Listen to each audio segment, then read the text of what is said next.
bola, ngomongin tentang basket, ngomongin semua yang namanya berhubungan dengan olahraga, jangan lupakan apa sih yang dipakai oleh mereka para atlet. Nah, ini membanggakan juga. Jujur, saya kalau nge-MC kalau bisa pakai baju merah, pakainya brand yang satu ini. Terus saya lihatin fotonya, bener nggak bohong saya? Silahkan tanya brand-brand bank-bankan merah-merah itu. Pasti logonya NILLS. Yuk kita berlanjut ke sesi selanjutnya. Bapak Chia Peng Hao, silakan Pak, 8 menit dari sekarang. Ya, selamat siang, terima kasih. Saya memperkenalkan diri saya dulu. Nama saya Ahau, saya founder dan CEO-nya Brand Mills. Izinkan saya memperkenalkan Brand Mills secara singkat. Mills adalah brand lokal, brand Indonesia yang bergerak di bidang perlengkapan olahraga yang menyediakan aparel dan footwear untuk keperluan olahraga. Brand kami berdiri di tahun 2018 akhir. Memang di saat itu belum ada produk kami yang ada di pasaran karena memang di saat itu masih tahap registrasi di HAKI secara brand dan registrasi nama perusahaan. Di tahun 2020 lah, di saat itu kami mulai ada produk keluar di pasaran, dan di tahun yang sama kami menjadi sponsorship PSSI. Ini merupakan langkah marketing kami yang sangat besar ya, karena seperti kita ketahui PSSI olahraga sepak bola yang mempunyai fanbase yang sangat besar di Indonesia, bahkan itu terbesar. Jadi dalam waktu yang cukup singkat pun kami sudah dikenal luas oleh masyarakat, dan kami dari 2020 sampai 2024 Februari kemarin total kami 4 tahun di PSSI. Visi kami ingin membawa brand Mills ini, brand asli Indonesia, untuk menjadi brand internasional suatu hari nanti. Jadi bukan hanya brand lokal, jadi kami ingin bersaing juga ikut di kompetisi dunia branding apparel dan footwear di internasional. Kita bisa belajar dari negara-negara Asia kita, di tetangga kita di Asia seperti di China, Thailand, India, Vietnam, yang mereka sudah memulai dulu membuat brand lokal mereka sendiri. Dan beberapa brand mereka itu pun sudah menjadi brand internasional, brand global sekarang. Bahkan di China pun untuk brand lokal mereka sendiri penjualan mereka sudah lebih besar dibandingkan dengan brand global di market mereka sendiri. Jadi luar biasa, kita tahu market China itu besar sekali. Mereka memanfaatkan market itu, berkembang dengan sangat cepat, dan sekarang mereka sudah menjadi pesaing-pesaing di tingkat global terhadap brand-brand global.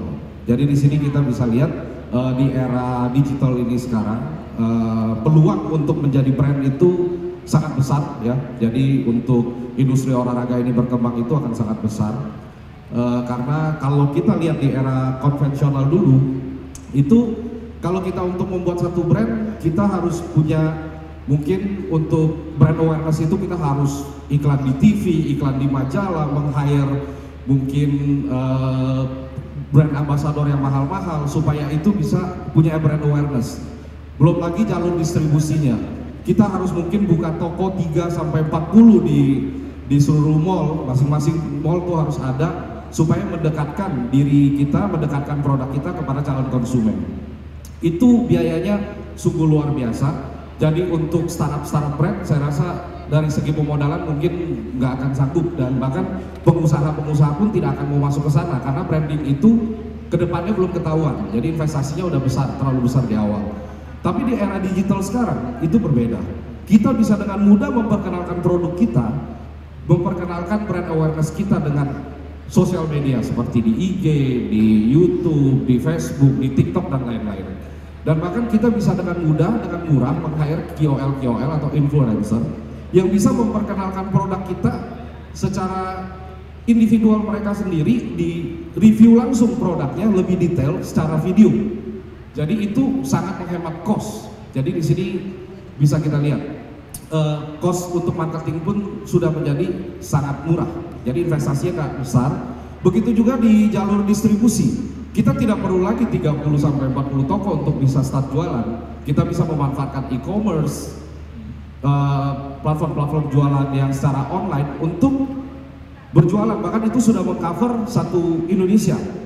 Tapi Tapi bagi kami tidak mengesampingkan pentingnya toko offline untuk sebuah branding, karena kadang calon customer juga pasti perlu untuk merasakan langsung, melihat langsung, mencoba langsung produk-produknya yang akan dibeli kelak. Nah, khususnya di Indonesia ini kita memiliki kelebihan hampir sama seperti China sebenarnya. Kita punya populasi yang besar, market yang besar, masyarakat sangat suka olahraga, masyarakat Indonesia, dan pemerintah sangat mendukung kegiatan-kegiatan olahraga. Bisa kita lihat berapa banyak event-event olahraga di Indonesia. Bahkan yang lagi hype sekarang event lari, bisa kita lihat berapa banyak event lari. Setiap minggunya di setiap kota, satu kota setiap minggu bisa ada 2-3 event bahkan. Itu memang peminatnya banyak lagi. Nah, ini memperlihatkan memang marketnya itu sangat besar. Jadi peluang untuk bisnis di branding ini memang masih banyak, dan saya lihat juga masih sangat kurang ya, baik brand untuk di peralatan olahraga dan di perlengkapan olahraga itu masih punya peluang yang lebih besar lagi. Nah, harapannya kita ke masyarakat memang harus memberikan perhatian khusus kepada brand-brand lokal ya. Jadi harus bangga memakai brand lokal. Jadi mindsetnya di sini ada harusnya sedikit kita ubah. Yang tadinya kalau kita beli brand luar, terus kita lihat tagnya Made in Indonesia, kita setengah mati. Padahal kita akan jauh lebih senang lagi kalau memang brand tersebut dari Indonesia dan Made in Indonesia. Bahkan lebih bangga lagi kalau kita pergi ke luar negeri di spot store, kita bisa menemukan oh ada brand Indonesia di situ. Nah, itu jauh akan membuat kita lebih bangga. Nah, dengan dukungan dan cintanya masyarakat terhadap brand lokal, saya yakin sport industri ini akan maju dan akan mengundang banyak pelaku-pelaku industri ke depannya. Nah, begitu juga kami sebagai pelaku industrinya, sebagai brand, kami juga harus terus berinovasi agar produk kami itu layak disaingkan dengan brand global. Jadi jangan hanya menjual gimmick-gimmick, oh ini brand lokal loh, beli dong. Nah, gak seperti itu juga, kita juga harus mempunyai standar produksi, jadi antara quality dan harga harus sesuai manfaatnya kepada konsumen. Itu yang paling penting. Jadi si konsumen itu beli, memakai, puas, bahkan akan membangkitkan kepercayaan dia terhadap brand lokal. Oh ternyata brand lokal harganya mungkin lebih ekonomis, tapi kualitasnya sudah sebanding.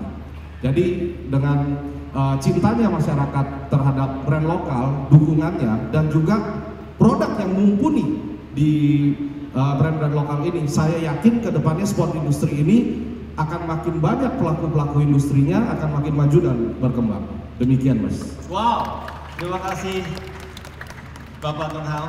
Kalau ngomongin tentang Mills ini, ya gimana nggak bangga ya? Saya belum mulai udah ngomong, saya pakai jersey yang buat MC ya. Udah ke endorsement. Lebih bangga lagi kalau misalkan brand internasional buatan Indonesia. Lebih bangga lagi brand lokal, buatan lokal dipakai sama pemain yang ada di sana ya. Yes. Cari pokoknya, sekalipun belum Premier League ya, Bang Hao ya. Tapi sudah ada di Liga Inggris, Liga 4, dan mudah-mudahan tahun depan kita akan tambah lagi satu liga yang di Liga Eropa. Saya nggak bisa spill namanya karena belum sign. Dan mungkin di Rusia pun sudah ada franchise-nya kita, jadi di Rusia sudah ada Mills di sana. Wow, tepuk tangan buat Mills. Dukung produk lokal. Kalau value kita bisa menyampaikan lewat desain ya. Jadi sebenarnya kalau untuk menanamkan value kearifan lokal kita di Indonesia sebagai brand, pertama kita juga harus dari brandnya itu sendiri. Jadi kita harus membranding secara kuat kalau Mills itu identik dengan brand Indonesia. Itu yang pertama dulu. Yang kedua, kalau untuk penyampaian budaya kita, mungkin itu bisa melalui desain. Jadi contohnya kita berkolaborasi dengan brand DC yang sedang kita lakukan sekarang. Mungkin di desain-desainnya itu mungkin ada ornamen-ornamen yang berbau Indonesia. Begitu juga dengan klub di luar. Begitu juga dengan produk sepatu sebenarnya, karena kita juga punya brand ambassador kan. Seperti brand ambassador kita Sandy Walsh, itu kan dia bermain di Belgia. Nah mungkin kita bisa melakukan kolaborasi dengan brand ambassador kita itu sepatu, jadi special edition Sandy Walsh. Nah di situ secara desain bisa kita sematkan ada like batik atau seperti tenun ya yang seperti di Indonesia. Nah itu sudah pernah kita lakukan juga karena NBC juga partnernya kita ya, NBC saat Paralimpik di Paris di 2024 kemarin itu juga kita ada jaket berkolaborasi dengan desainer lokal, Mas Didi Maulana. Kebetulan proyeknya juga bekerja sama dengan Kemenpora, jadi antara Mills, Mas Didi dan Kemenpora itu ada produk jaketnya yang dipakai di saat parade penutupan.